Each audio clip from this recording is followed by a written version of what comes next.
left. We'll What's fight good? through. Yeah. What's good, Savages? Welcome to another episode of Blue Collar Sports. I'm Savage Paulson, and with me, as always, is the challenge flag of sports talk because he throws it the second I say something dumb. Zach McGibbon, what's good? Oh, that's I told you. great. I'm running on That's so fumes. good. I'm running on fumes. I'm like, all right, dude, I got 30 seconds to come up with something smart, witty, and try to get the attention. No, That's that's all I good. got. That's good. You know what? Sometimes you got to run on fumes. I'll tell you, from doing the This Is Wrestling podcast now, which is hard to believe as I say this, but for 7 years now, which is crazy Oh to wow, think about because congratulations. we started in late 2019 and then now it's 2026. So yeah, 7 years as I was Oh adding up in wow. my head. I was like, "Oh god, I've been talking about wrestling for way too long." Yeah. But I was as I was thinking through, there were some times when we were recording episodes when we used to work at TSN and the podcast was associated with it that I used to work the early morning shifts. So I would start my days at Oh 4 I yeah. would start my days at 4 a.m. Not even wake up, like start So my days at 4 yeah. a.m. Then I would go till 12 and then Lee and I would record after the morning shift because it would be the start of his afternoon shift. So he's coming in fresh as a daisy. He's ready to go. He's like, oh, let's do this. And here I am stumbling in, having to review the PLE I had just watched. I'm like, oh, let's just get this over with. And let's just get this recording going. This is another hour of my time. So I will admit that a lot of the times I perform best when I just am not running on fumes because I just don't have any juice to overthink anything. It's the complete instinct. That's what I do when I'm at the most tired. That's when I have my best runs, my best workouts. I don't know about brain power. Maybe I'll say some things that are pretty dumb today. yeah, You can throw the challenge flag at all time, but we'll get definitely the whistle out and I'll blow it. And look, I listen. mean, I was an official recently. Yes, I saw. I got to find that referee shirt and put it back on and be like, nope, step back. Nope, that's a penalty. That's All a right. penalty. Run on sentence. That's a penalty. We'll get to some wrestling talk and the second part of this show. There's two things on the menu today: Super Bowl and Royal Rumble. So we'll start with the Super Bowl. This Sunday, Super Bowl 60. On one side, you have the Seattle Seahawks. On the other side, you have the New England Patriots.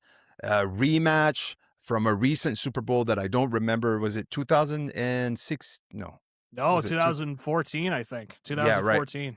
We all remember what happened. Goal line. We're all expecting to give the ball to Marshawn Lynch, and nope, they go for the pass, intercepted at the goal line by Butler, and the rest is history. Patriots win. One of the biggest WTF moment in recent NFL history.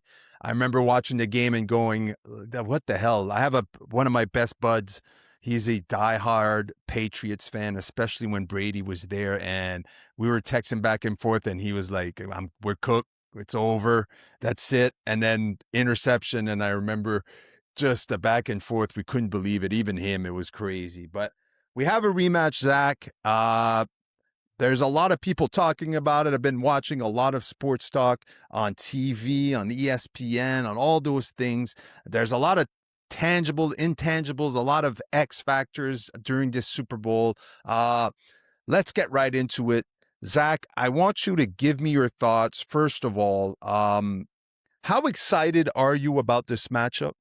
About the Patriots versus the Seahawks? And give me your general overview thoughts of how you expect this game to go. Yeah, going into this matchup now that it's settled and we know who's going to be facing off in the Super Bowl, I took the time to think about it, and it's very interesting because you've got two teams that were not even in the playoffs last year. One team that had the high draft pick last year in the New England Patriots, and you had the Seattle Seahawks that were more, I don't want to say middle of the road, but they were more of an average to above average team, but didn't make the playoffs. And now this year, you just see the turnaround that both these teams have had, especially in the case of the Patriots, which I mentioned last week. It's too soon for the Patriots to have this much of a turnaround. They needed at least 10 more years of rebuilding. But here we are. The Patriots are back. We kept cursing about the Chiefs not realizing what would be the results of the Chiefs not being in the Super Bowl this year. But going into it, it was like, okay, this is kind of different. This is very different from, we expect one of these elite quarterbacks like a Patrick Mahomes or a Josh Allen or a Lamar Jackson to make an appearance. This is now an appearance between, Sam Darnold of the Seattle Seahawks and Drake May of the New England Patriots. And it's a little bit more unpredictable on that side of on the offensive side of the ball for both sides. I think we have an idea of their tendencies based on what we've seen in the regular season and the postseason, but it's not like what we saw with the Chiefs, where it's like, okay, we know what the passing options are. You got a Travis Kelsey, you've got a Patrick Mahomes that you could throw to, and then you've got some decent enough wide receivers that you can rely on, especially when it comes to deep threat wide receivers that the Chiefs can rely on. You don't really go in with that expectation. It's a lot newer this year, and it goes back to the parity of the NFL, where a lot of the teams are a little bit more similar now in the sense that you're not getting the one really bad team or a lot of really bad teams, a lot of really excellent teams. There's a lot of really good teams. Mm-hmm. Obviously, you have your outliers in there, but I think in this case with this matchup, as we head in, and now we're a week in, I look at, how is this Seahawks defense going to fare? Now, this Seahawks defense has looked really, really strong. They've done a really good job of building it up.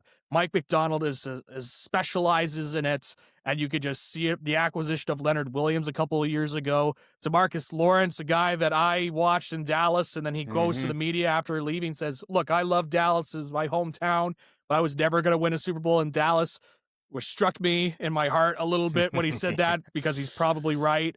And so now seeing him in the Super Bowl, it does make me feel good that he's in the Super Bowl slot, because he was an underappreciated player on the defense. But you look at that and you look at some of the other players that make up that Seahawks defense, what they're able to do. But then you look on the other side of the ball, you see with the offense for Seattle, they don't have Zach Charbonnet anymore because of the torn ACL, but Kenneth Walker is somebody that still you can rely on to be a bell cow. And he is somebody that, like, when he has it, he does not give up on a run, as Yeah. we've learned. Like, he Yeah. just will continue to power. He's a fast running back, but he also has some good power to his running game. And he has shown that he's willing to take on the load. And so that helps a lot with that. Sam Darnold has really stepped up this year in terms of his ability to come up big in games. We saw last year with Minnesota. We were like, he looked good for most of it, but those two games, final game of the season and the playoff Right. game, was like, where did this is the Sam Darnold that we were worried about. But he has played efficient football. They've done a good job with him in terms of his the way that they've utilized him in the offense as well. Especially in the playoffs. I will say he's been playing well in the playoffs, and I think it's my fault of not watching a lot of Seahawks towards the end of the season, but I do believe he didn't play well down the stretch this season Yep. going into the playoffs. The second half was basically led by the defense, which was a bit worrying. I think a lot of people were worrying that the same thing was going to happen than last year, right? That where Right. like you got this team that wins 14 games, you go into the playoffs, you're a favorite, and then you first game in the playoffs, you look like you can't play football and something went wrong, and you're like, Right. did the pressure get to him? Like he doesn't look like himself, even in the last couple of games of the regular season when they lost before last year with the Vikings. And this year, towards the end, when you thought things were starting to look a little bit iffy for him, boom, he locks it down. Last game of the season against the 49ers, or the second last game of the season, I think, to lock in the number one seed in the NFC. He did just enough to protect the ball and not turn it over. I think that's the key for the Seahawks offense this coming Sunday, is to not turn the ball over, protect it. But yeah, in the playoffs, he's been superb. And I think we came on here last week and we spoke how I spoke anyway. And I think you shared the same sentiment. That was probably one of the best football games we saw him play. 3 touchdowns, Yeah. 346 yards passing. I mean, it was one of his most flawless, most error-free games that we saw him play. And one of the things that I think was a big turnaround for him was leading that comeback in the regular season against the Rams. Like the Right. Seahawks were down at one point against the Rams, if I recall, and then he led this big comeback in the fourth. They took it to overtime and they won. So I think that instilled a lot of confidence in him, and say, you know what, I can be a guy that can be reliable. Now, of course, it also helps when you have Jackson Smith and Jigba to throw to, and you can just see Right. his ability out on the football field. But we're kind of in a situation with Sam Darnold where, you know, i- do I dare say Trent Dilfer? Like, this is kind of a Trent Dilfer situation. I think he's better than Right. Trent Dilfer, but I think you know he's what I better mean, than right? him too. Yeah. But Yeah. but you know what I mean, right? Absolutely. Like not the all pro quarterback that gets there. I'll even throw in a Brad Johnson from the Tampa Bay Buccaneers if you'd like. I Right. think that's more of an apt comp with Sam Darnold. But yeah, I look at that, and again, you have Jackson Smith and Jigba to throw to. They have that tight end as well. I think his name is Bramer. That also is kind of on tight end on the rise Hmm. there for Seattle. So there's a lot to like about the Seattle team all around. When it comes to the Patriots, you got this offense in Drake May, obviously an MVP candidate.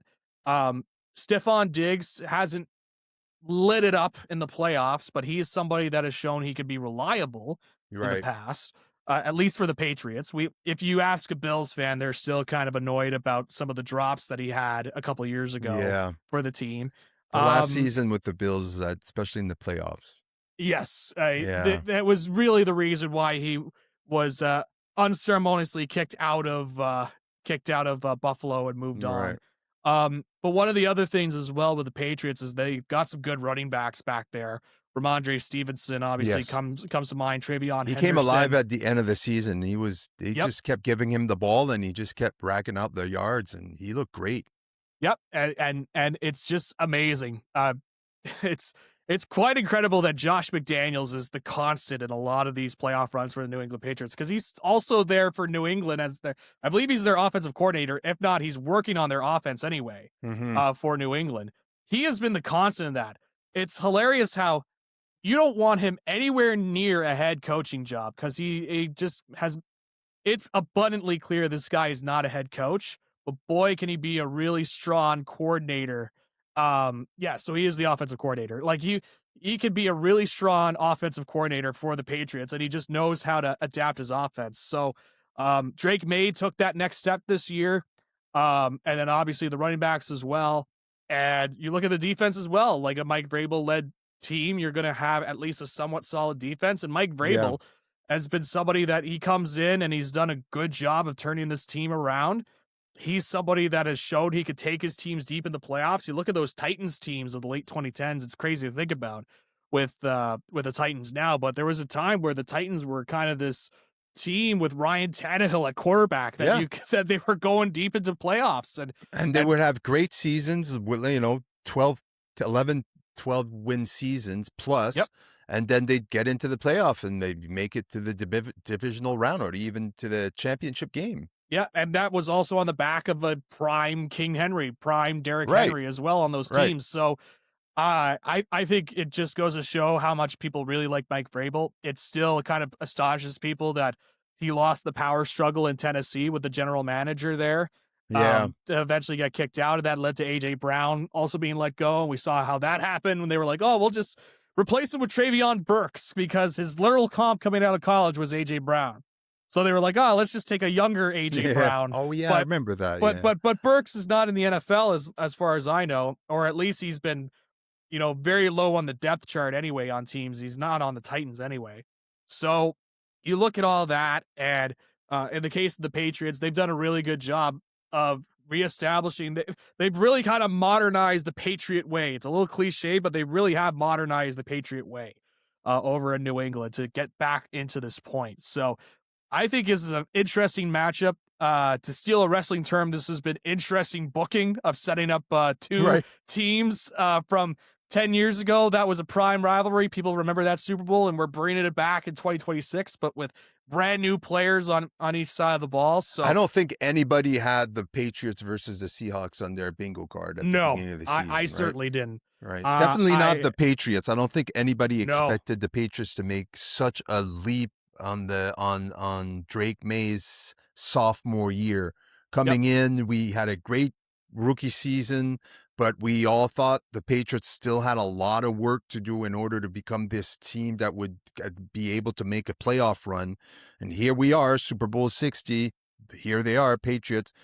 A lot of people still argue they had the easiest road to get there, facing a backup quarterback in against the Broncos a couple weeks ago, but even the regular season, to be able to build all this confidence against most of these losing record teams.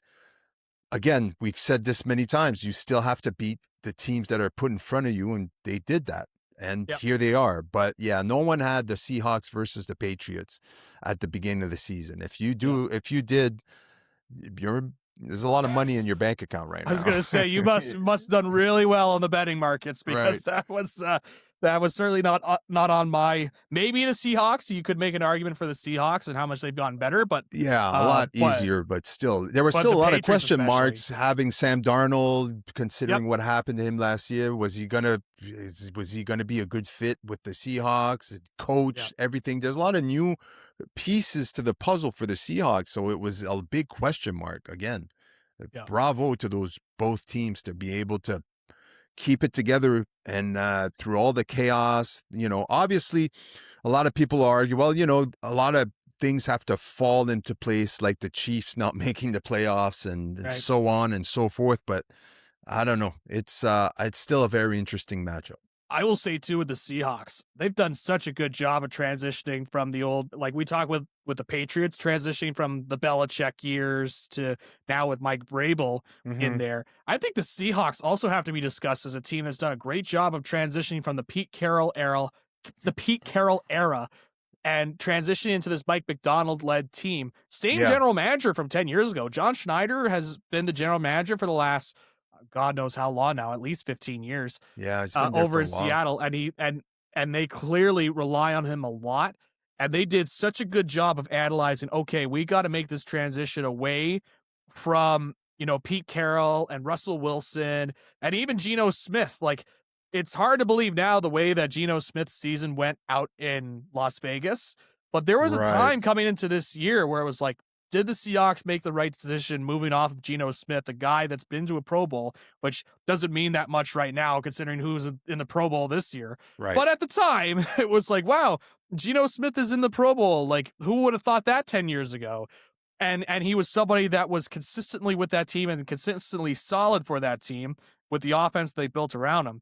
Was it the smart decision to move off of him and go to Sam Darnold? Yes, he was the younger quarterback, and yes, he had a good season with Minnesota that one year, but was he going to be able to match that production that we saw? And so far, it has paid off dividends. And I think John Schneider, as this case goes on, even if he doesn't win, I think he's one of those guys that, like, you think of all the GMs in the league, like, I think John Lynch is somebody that's talked about a lot as being a great general manager for the San Yeah, Francisco 49ers. Jerry Jones does not get in that conversation, I can tell you that. But the Eagles GM as well, whose name all of a sudden escapes me, probably because I try to forget about the Philadelphia Eagles in general, yeah. as a Cowboys fan. But he always gets in the mention of being a great general manager for building his teams. I think John Schneider deserves to be in that, realm of the great general managers in this league, considering how Seattle has been able to make this transition. They haven't really rebuild in a way. They've more retooled, as you hear in the NFL. Yeah, So they remind me of the Steelers a little bit, where they're like, there's no rebuild. It's just let's just try to win every season and let's see what we can put. It's Howie Roseman, by the way. Howie Roseman, yes, Yeah. yes. I, Um, I I remember a time when he couldn't draft a first round wide receiver, and I was like, "This is great. He's never going to last long in Philadelphia." Now it's totally changed. He's gotten them to 2 Super Bowls and won one of them. right. So, but yeah, I think John Schneider deserves to be in that upper echelon of elite general managers, especially when you look at the acquisitions he made on defense for Seattle, some of the players he's brought in, plus the drafting, of course, but really smart moves and being able to pounce on the Mike McDonald hire as well. That Um, might be like one of the best hires oh yeah, in recent years. Like oh yeah, the changes again with new quarterback, a lot of changes, and just being able to this defense. I get it. Defense, you need a really great defense, but he's done a great job. yep, So John Schneider's been there since 2010. yeah. So So I yeah, mean, at least 15 15 years, years. 15 Yeah. years. If you're able to keep your job for 15 years, chances are you're doing a great job. Yeah, and I don't think he gets especially in the discussed NFL. enough as being a general manager. I'm sure he's won an Executive of the Year award in the past, but I think when you think of the Seahawks, you think Pete Carroll before John Schneider, You're right. and I think he's To done be a good honest, job yeah, of shifting that. So, like, I don't know how many people knew John Schneider was the general manager before I even kind of mentioned mentioned it. him. It So, might be new information for a lot of people. yeah, Um, yeah. So he was an Executive of the Year. He won his first Executive of the Year award last year, and he's been there for 15 years. right. So really kind of under the radar guy. So anyways, I wanted to mention that too and give some props because I don't think he gets discussed enough in terms of roster construction and what he's been able to do over the last couple of years. And so, yeah, so all that to say, I think this is going to be an interesting matchup. I'm very much looking forward to this matchup. Um, I think in terms of scoring, like I think both of these defenses will come out strong because they're both well coached. Mm. And I think when it comes to the offensive side of the ball, this is where I throw my my tidbit that I was given by Lever Sage, the co-host of This Is Here we Wrestling. go. Here we go. So this is the tidbit. He told me that no quarterback with the initials DM has ever won a Super Bowl. So DM, of course, Drake May. There's two other quarterbacks with the initials DM that have played in the Super Bowl but have not won. So, Stefan, I put it on to you in your current mental states to Dan think Marino, of the two. Yeah, that's number one. DM. Yes, there's one other quarterback with the initials DM. Do They you want a hint? that played in the Super Bowl. That's right, and didn't win. Hit me.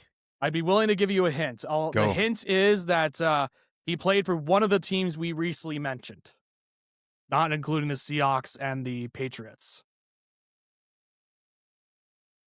Oh man. See, this is great. This is great. See, you're like, oh, who's the other one? 49ers? Not the 49ers. No. Who the hell did we mention? Steelers? No. Nope. No, I didn't play with the Steelers. Obviously. What am I saying? Oh, DM. That Dan Marino is so easy. Yeah, the Dan Marino one I also got right away when I was asked that by our friend Lever Sage. Bro, okay, I give up.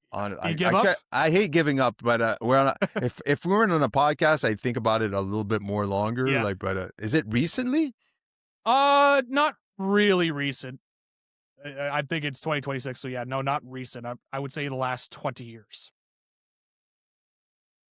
I have no idea. The one team you didn't mention, the Philadelphia Eagles, it was Donovan McNabb. Oh, yes. man. I was like, Steelers. I'm like, oh, Pennsylvania. He's close. He's good there. Oh, yeah. I remember because he that played game. in the Who did Super they Bowl lose against to? the Patriots in 05 or Yeah, whatever. they lost to the Patriots. Yeah. That's right. Terrell Owens played out of the broken leg or something like that. Yeah. And still caught for like 100 yeah. yards receiving or something like that.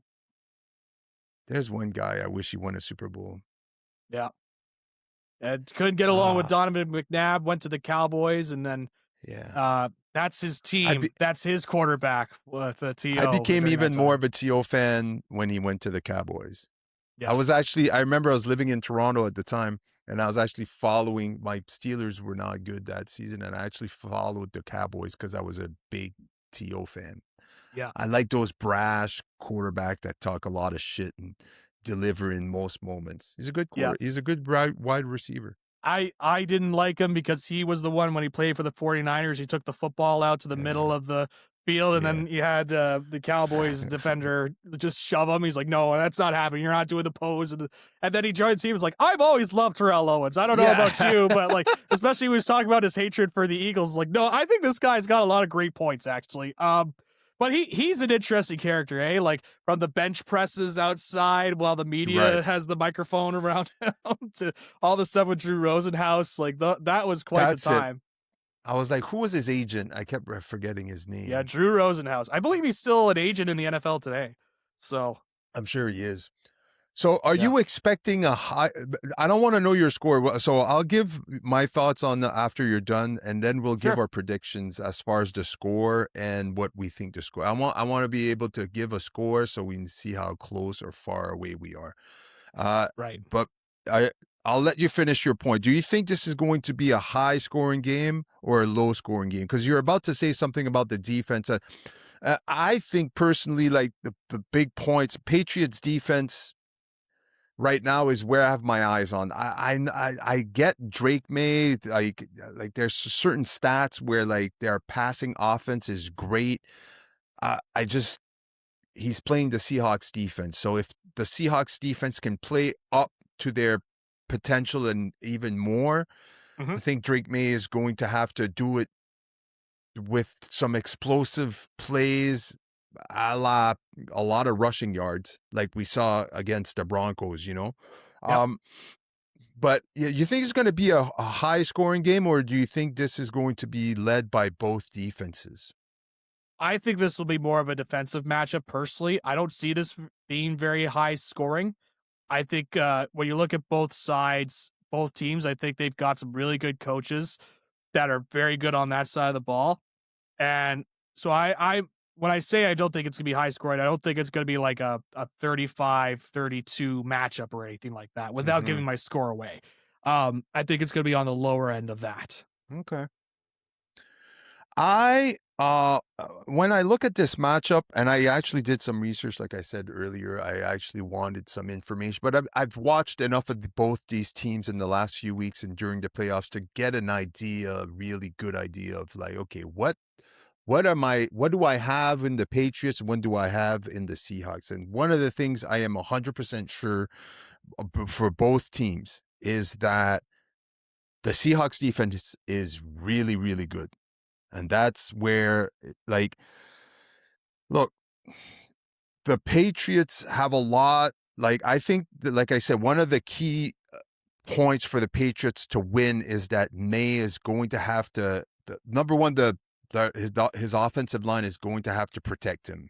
They're going to have to try to figure out to give him enough time to make the right decisions. Right. And so he can find his, but as far as the receiver versus the Patriots receiver versus the Seahawks defense, that matchup is not as favorable as the Seahawks. Because one of the things for me is that, okay, I get the Seahawks, the defense is going to show up perfect, but you also have to score. So I think the JSN factor here, he's so good. And I think the Patriots are really going to have a hard time containing him, especially if there is one point for the Seahawks that I'm worried about is their tackling.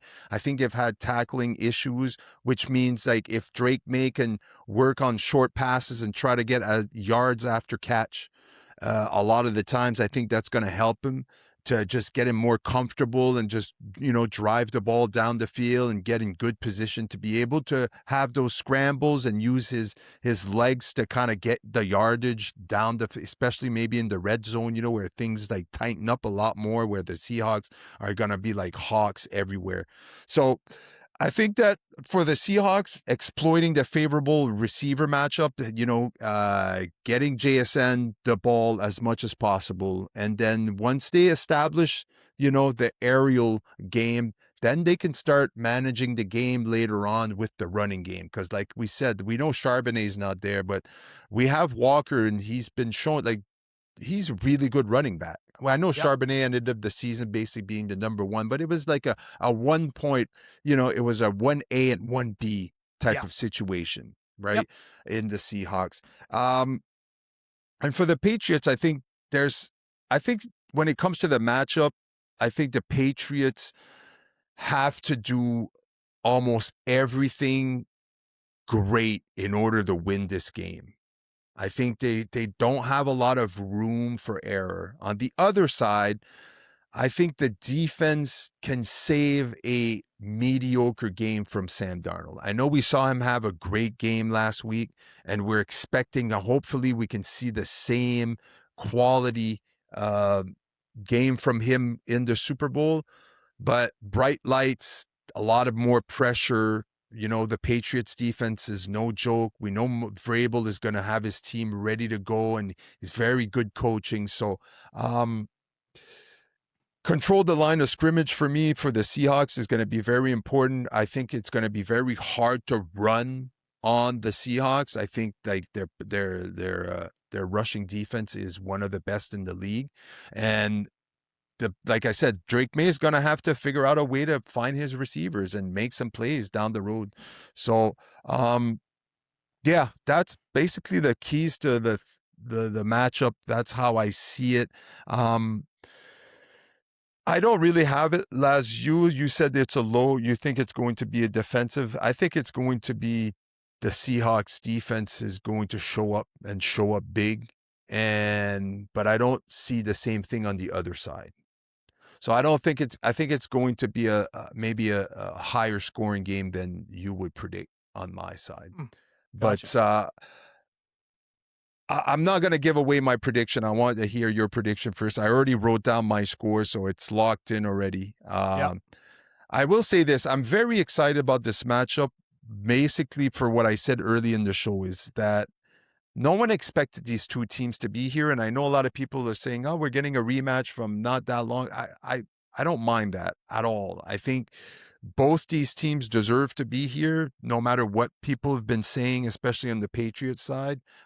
You got Drake May, which is an MVP candidate, versus one of the best defense in the league and one of, if not one of the rising, like great wide receivers in JSN. I saw Steve Young today on PTI on ESPN, and he was I don't know if he was comparing, but he was making some comparison to JSN to Rice. And I was like, that's, I mean, as far as wide receivers are concerned, we all know Rice is probably the GOAT, Right. the greatest of all time when it comes to wide receivers. So just to have your name mentioned within the same with Rice, I think is huge praise for JSN. And as I think he has the potential to be the number one wide receiver in the league for years to come. He's great. And if Sam Darnold could just keep improving, I think it's going to be easier for him. Um, yeah, I'm really just looking forward for this matchup. Number one, because my son is a Seahawks fan, so Yep. there's going to be someone in my household that's going to be going through a lot of emotions on Sunday, and I'm excited for that. Uh, I remember what it feels like to have your team that you root for in the Super Bowl. It's very nerve wracking. You know, you gotta. It feels sometimes like if they don't do well, like it's on. Like you feel it. It's just Yeah. it's not fun. Like I've had Steelers have made it to some Super Bowls. They've lost. It's not fun. But when they win, oh man, there's nothing like having your team win a championship. I've been lucky enough in baseball, in basketball in recent years, and in football for a few years, to be, and in hockey as well, to have to been able to watch all my favorite teams win championships. So for me, it's going to be interesting and fun to be able to experience that with my son. So I'm very looking forward to this Super Bowl on Sunday. I was gonna say it must be nice seeing your team win a Super Bowl during Right. your lifetime. Must be Yeah. very nice. Yeah. I Look, was your listening team to won his like Super Bowl. You were just not around. I just was That's not all. there. I That's was all. just not in the picture at that point. And so I was just sitting here being like, I haven't seen what an NFC Championship game looks like, let Yeah. alone a Super Bowl. So must be nice. But no, it is interesting. Got to get that perspective. Hopefully, I can see that Yeah. perspective one day. But But I think one of the most important thing, one of the most, I'll say one last thing about the game. One of the things I'm most looking forward to is just seeing if Sam Darnold can replicate what we saw from him in the against, um, uh, holy shit, against the the Rams. Rams, Holy yep, moly! I'm telling you, this is the running on last few fumes, brain baby. cells. Whew. Um, I'm really excited to see. I'm rooting for him because I want him to succeed. I Right. want him to officially get this. And I think you mentioned something that's important. I think both these teams right now are basically on house money. I don't think a loss for any of these teams in the Super Bowl, either be the Seahawks losing or the Patriots losing. I don't think it hurts them to the point where like, oh my God, this is their last chance. Obviously, Drake May's a sophomore; he's his second year, MVP. He's an MVP. In the MVP category. Maybe he'll win, maybe he won't. But we can expect a lot of great years ahead for the Patriots. Good coaching, good team. Same thing with the Seahawks. So I don't think there's like I wouldn't say an urgency to win. So I think a lot because we weren't expecting these teams to be there, both of them. I think there's that aspect. But again, I'm really excited to watch Sam Darnold and to see like, is this quarterback that got drafted in the first round? Is it second overall? You got drafted Second by overall to the right? Jets. Like the guy that's been through all these failures, I guess you could call, getting traded by the Jets, then going to the Panthers, then going to the 49ers, then back up here and back up there, and then Vikings winning. And then the Vikings didn't want him, even though he won and brought them to the playoffs. Then he moves on to the Seahawks. Question mark, question mark, question mark. Now he's in the Super Bowl. He's ready to prove everybody wrong. I know that he's dealing with an oblique injury or whatever it is, but I think the Seahawks are. I'm excited to watch Sam Darnold, honestly, to see if he can, hunker down and play well in the Super Bowl. Yeah, I'll give my score prediction, and as we'll learn with the Royal Rumble when we talk about it, not great with predictions right now, so take it with a grain of salt. But in terms of my Super Bowl prediction, I have the Seahawks winning. Seahawks. I have it by a score of 24-20. That is my score. 24-20. Yes. That seems like the Patriots are going to be driving on the last drive of the game, having to score a touchdown. Yes. Right? Yeah. Here's my prediction. I will pick the Seahawks as well. 31-10 for the Seahawks. Whoa. Yeah. Whoa. That's big. That's big. 31-10. Yeah. I don't think the Patriots are going to be able to score much on this defense. I don't. They've not played well offensively the last couple of. I mean, I know there was the snow that came in, but the snow came in late in the third into the fourth, and May only had like 84 yards passing. Right. So he had 46 yards going into the fourth quarter, I think. He had more rushing yards going in. So Jarrett Stidham had more passing yards than Drake May did in that game. So I know I'm going out there. I needed to make a splash. I'm like, I'm not going to have it tight. I'm like, it's borderline blowout by the Seahawks. I think the game is over by the third quarter. Unfortunately, because I'll enjoy if it's a 24-20 game in the last 2 minutes of this game. I'll be like, all right, I give a shit if I'm wrong. I'm like, this is it. This here. is good football right here. People are sweating right here, but no, I have a feeling that the Seahawks are just going to overwhelm the Patriots, and it's like I said, 31-10 for the Seahawks. That's my prediction. Locking it in. Zach, 24-20 the Seahawks. So 24-20. Well, 24-20. Sorry. You said 24-24. I'm like, well, we got a tie in the Super Bowl, baby. Wait. All right. Sorry. 24-20 for the Seahawks.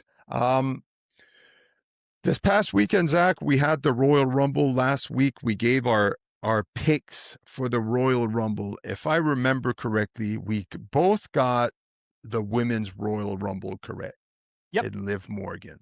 That was kind of like I remember picking it and we were like, yeah, for sure. I don't think I don't even entertain anybody else when it came to the women's Royal Rumble. No. It was like the other one I was thinking of didn't show up. So. Right. And that was Bianca Belair. I'm going to talk about a lot of people that didn't show up. I picked Finn Balor. He wasn't even in the fucking Rumble. Didn't show up. He didn't show up. Like, am I like, I don't understand. Okay. Yep. Moving on from that, we're just going to forget about that.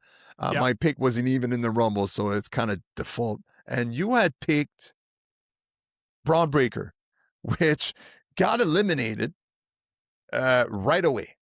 And I remember I remember when he was walking as the number 2, like Did you have an inkling that when he was announced as the number 2, that something like some type of fuckery was about to happen? Because I was just like, hey, what's going on here? Why are they making a big deal about him being number 2? And now I understood. They needed him to be in a position where he walks to the ring and there's already someone in there. So blah, blah. Spoiler alert, if you didn't watch the Royal Rumble, which you should, it's way too late now. We're Wednesday. Yeah. Doing a spoiler alert at this stage is like, it's on you now, brother. Another masked man came out as Braun Breaker was about to enter the ring. I want to discuss with you who you think it is and who you would love for it to be.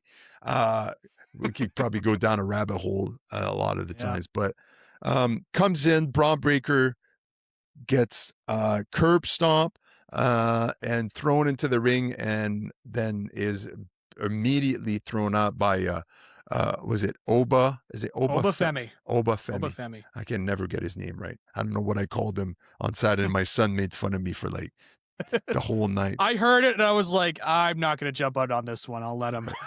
So, Oba Femi, and which had a great performance, by the way, being number 1. Oh, yeah.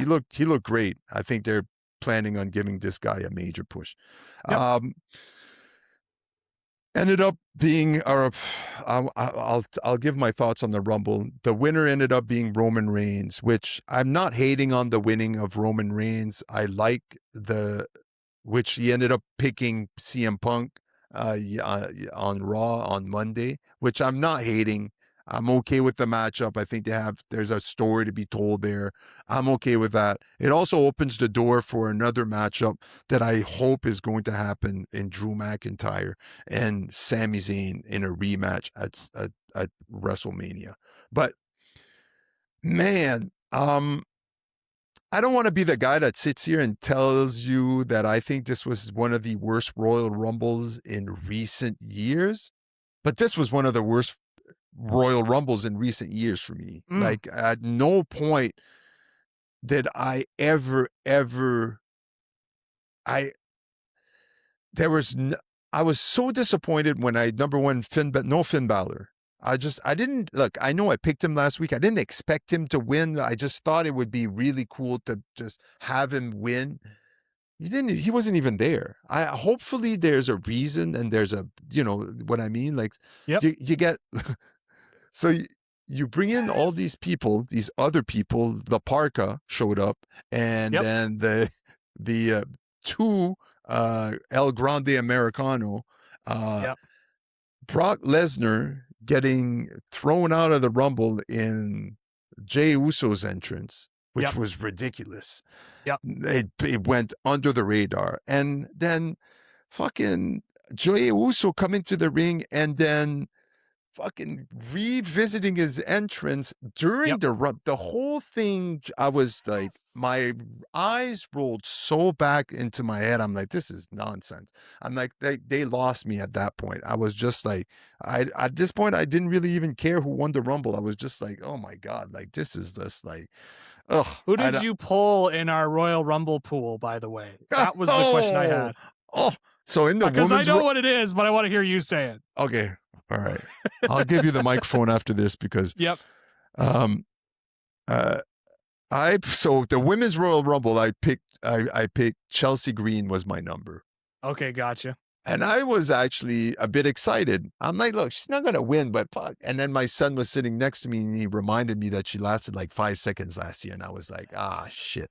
That's a different year, though. Right. You got new year, new Chelsea Green. She lasted like 3 minutes. So I'm happy. It's longer. But my men's Royal Rumble pick, I don't even know his name. It's the guy with the iguana. Like, what's his name? Stefan, you were able to draw in our Royal Rumble pool, the This Is Wrestling Royal Rumble pool, Mr. Iguana. That's his name? That is his name, Mr. Iguana. Coming out with his iguana puppet, and I saw, I was like, I can't wait to talk about I left the house after. I left the house. I had to go drive my son. I'm like, I need a break. I'm like, I can't. You were holding on to that number. You're like, this is it. This is the Royal Rumble winning number. Come on. Number 14, right? Is that what I had? You I had number think. 9, if I recall. Oh yeah, I and had the number 14. yes, that you're right. Who Yeah, was your pick? my pick was the one I got was Powerhouse Hobbs, who ended up being Ah, Royce Keys. Royce Keys. I Yeah. was like, okay, Mm, maybe we'll get a runner, maybe he'll get a Final Four appearance, and he did not. So I right. was like, all right. And then the women's one, I got Sol Ruka, which I Yeah, was like, oh my gosh, she's close to the runner up. Please make her the runner up because I get some money back. she But looked good. She looked she looks good. solid. Oh yeah. Yeah. So yeah, I was like, I was interested to see who you drew because I knew we were going to talk about blue collar sports. And when I saw Mm, Mr. Iguana come out there, I'm like, I wonder how Stefan's feeling right now. yeah. What's the move? Is he just sitting there's like, you know what? Get him to the runner up spot. Maybe Mr. Iguana could go all the way. I tried convincing myself for about 12 seconds that he had a chance to make him to the runner up, and I was like, there's no Hey, way. it's okay. In years past, I drew Tamina Snuka, and I was like, Yeah. I didn't even know she was on the roster. So Yeah. I was like, could be I, worse. I mean, my guy's technically not on the roster. He's That's from right. AAA, so it's like, okay. It was very funny. One of the other Rumble parties, somebody was trying to convince them that that was the original La Parka from WCW back in 1997. Yeah. And I'm like, that is not the original La Parka from 97. The original La Parka, first of all, was way more charismatic than this La Parka. Yeah. And he didn't come down with his guitar, or sorry, the chair and strumming it like a guitar. And I'll tell you that the old La Parka is a lot bigger than this La Yeah, Parka. he looked like skinny, nice guy. Yeah, he Like, was a it very like, skinny La Parka. I was like, wow, they I, found a I, skinny I La just Parka. got the feeling that, and this is just my feeling on this the last few years, the Royal Rumble used to be so big. To me, Royal Rumble was the second biggest event after WrestleMania because Yep. you got to see who was going to challenge for this the only championship. Now you got two belts, and the choice is always like, oh, who are they going to pick? Who is he going to pick? And it's like you can stretch it out, but you can't stretch it out that long because of now they have with the elimination chamber and all those things, and they're picking the other. But it just feels like it doesn't really matter who wins now. It's just like, and so it doesn't matter who's in it. You understand? Like there was a lot Yep. of guys that we all knew weren't going to win. I feel like in the past, there was a bigger percentage of the wrestlers that were in the match. You went, oh, he might win. Oh, he might win. Oh, he might win. Now you might have like 4, 5, maybe 6 guys that you go, oh, maybe. I mean, there was a certain point where I thought, I'm like, they're just going to have Jey Uso win again. I'm like, is Yeah. this possible? Because I couldn't understand how they all of a sudden forgot that Jey Uso was tag team champion, and they were kind of like propelling him to the forefront of like, oh, maybe Jey Uso can repeat this year as champion, blah, blah. And I Yeah. was like, please don't. Yeah, I Please was gonna don't. say, Please if don't. Jey Uso had won again, I probably would have quit wrestling podcasting altogether. Yeah, like because and, at this point it's just like, please don't, please Yeah. don't. So I'm happy they went with the. But again, I think we could have had that match with him and CM Punk. And where like I know Sami Zayn had a match early on in the but wouldn't it be Gunther had a match? He was Yep. in. Like why That did was a good Gunther? match. Right, that was a great match, by the way. I really like that match. But enough rant about the Rumble. I didn't like it. Yeah. Let's move on. A lot happening for Stefan there, from the Rumble pool number that he picked to the Rumble itself. Not a good first experience for the Rumble pool for me, but No. I still enjoy that. I'm still grateful that I got to play. Yeah. The AJ Styles match versus Gunther. I mean, I think we both picked Gunther, or I don't know if we gave our picks last week. I picked Gunther. Yeah. Yeah, I think it ended well. I think it was a great match. And I think for one last match in WWE, I think AJ Styles, it was a good way to end his WWE career. Yep. So I agree. And the Sami Zayn Drew McIntyre, same thing. It was a great match. But no surprises, right? Clean finish, blah, blah, blah. And it was just like, where do we go from now? So I've said enough.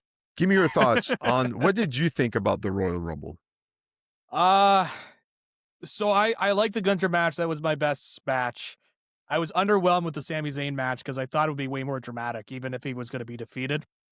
I was going in thinking he was going to win the title because I'm like, they're kind of setting up something new here. Like maybe this is the chance for them to finally, right a Ron from a couple of years ago and not putting the title on him in Montreal.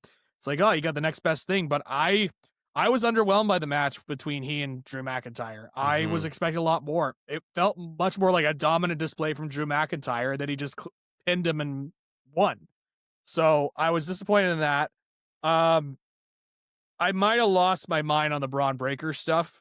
I was going in like, this is the chance. This is the chance to really put over a guy, and you've been focusing on him so much, and you've seen it on this show, Stefan, and on This Is Wrestling. I had been Yeah. literally banging the desk and saying, "Let's push a guy. Let's go forward with a guy." And what do? They have him be the first eliminated 8 seconds into the Royal Rumble match.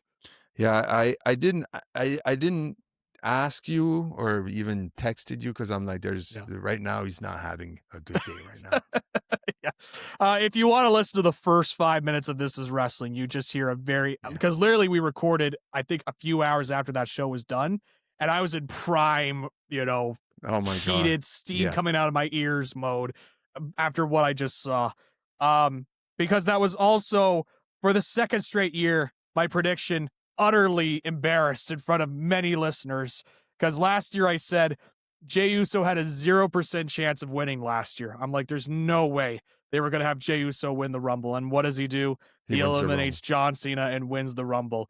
And now a year later, people are like, I don't know if that was a good decision. I was like, I was telling people before that Rumble was happening that it was a 0% chance it was the wrong decision. Now this year, I come in with my chest puffed out, like, here we go. Braun Breaker. This is the year he's finally going to take the next step, and we're going to get a guy going, and he's going to challenge for the title. And I wish we had recorded our predictions on the Friday night as opposed to the Right. Tuesday or whatever, because I then saw Roman Reigns do that interview with Pat McAfee, and I was like, oh, that's a guy that's confident he's going to win. Plus, that SmackDown, they accidentally showed the graphic of Braun Breaker coming out number 1. And I was like, oh, that's not good for me either. I would have not picked Yeah. Braun Breaker if I saw that later. And then, of course, they did the angle with him going to number 2, which I guess made some sort of a difference, sure. And then, yeah, I had to see I think it's the 6th or 7th masked person angle that they've done in the WWE in the last 8 months.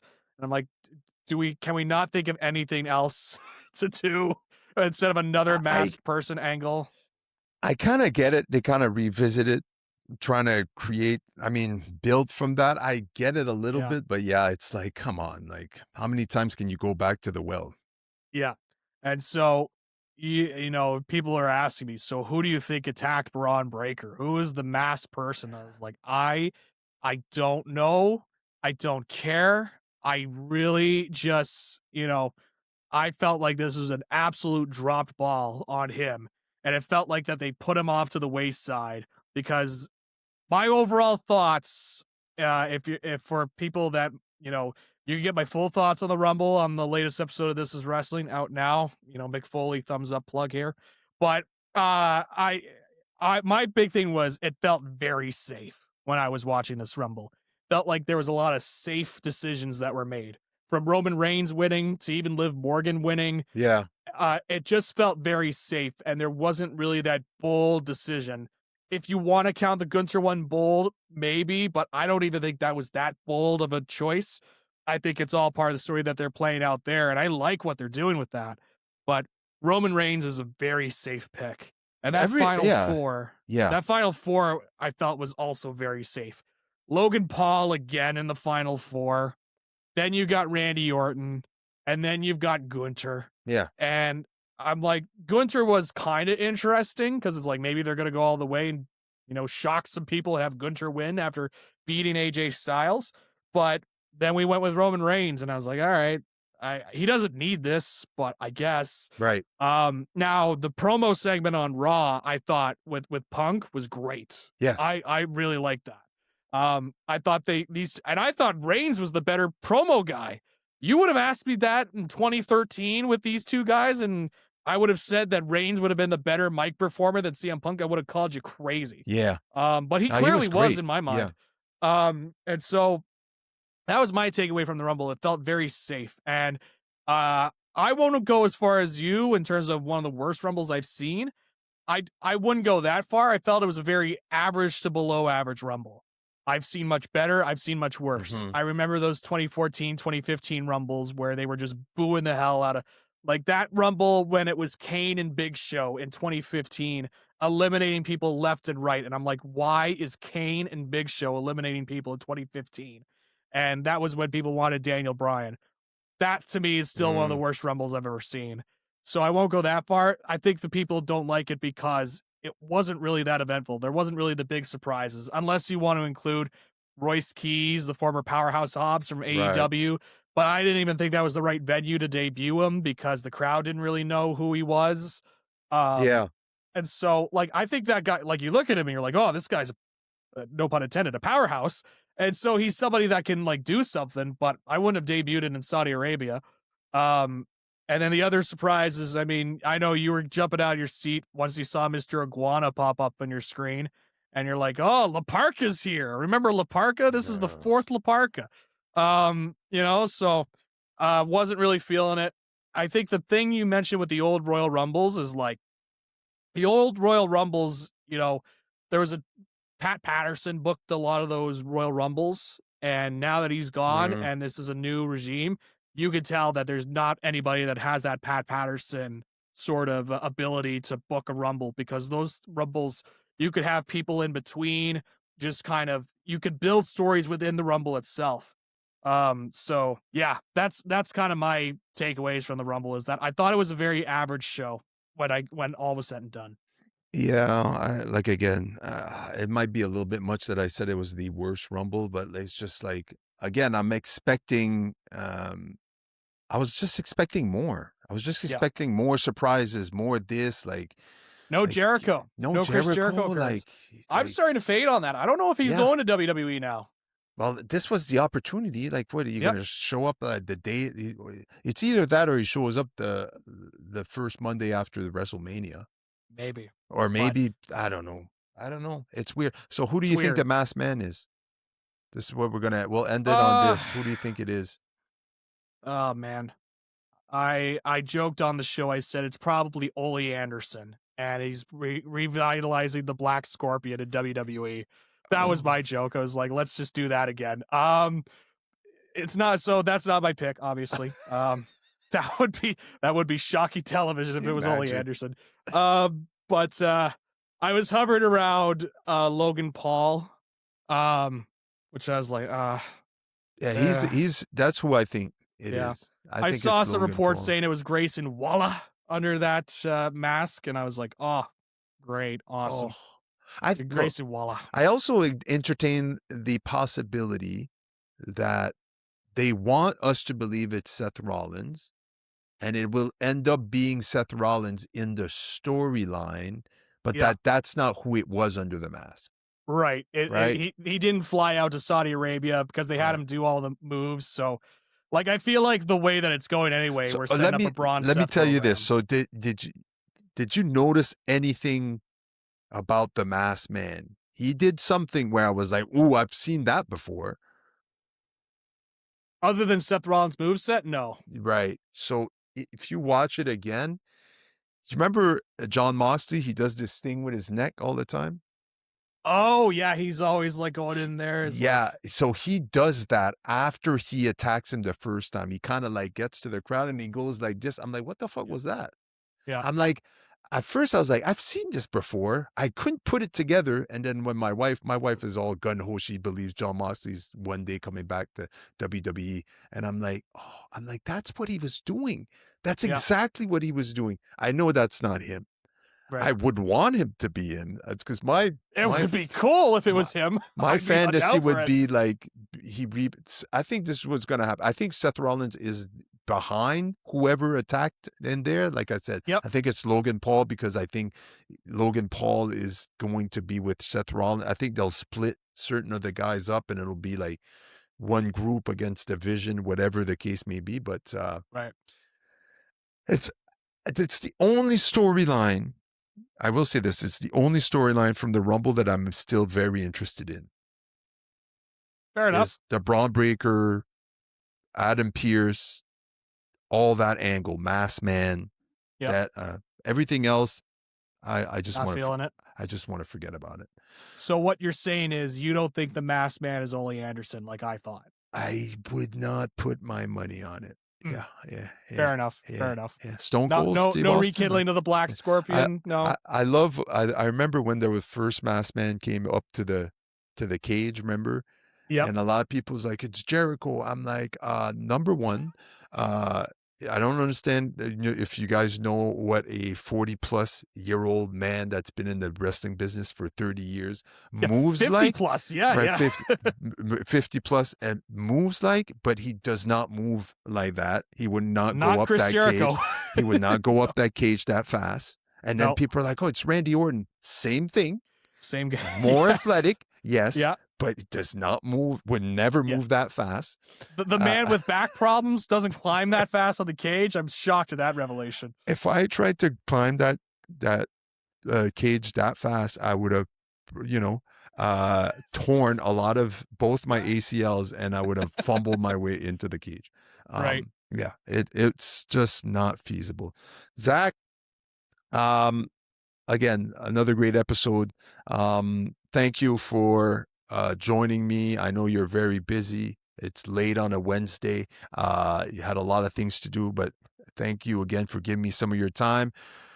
Seahawks 24-20. I pick Seahawks 31-10. Thanks again, Zach. Guys, if you haven't done so yet, please subscribe to SVG TV.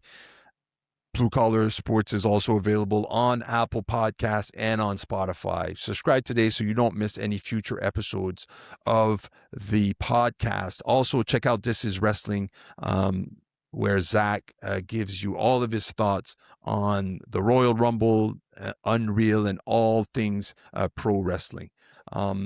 Thanks again for listening, and we'll catch you next week after the Super Bowl so we can talk some football for one last time before we go into talking about other sports. Thanks again for listening, and we'll catch you next week for another episode of Blue Collar Sports.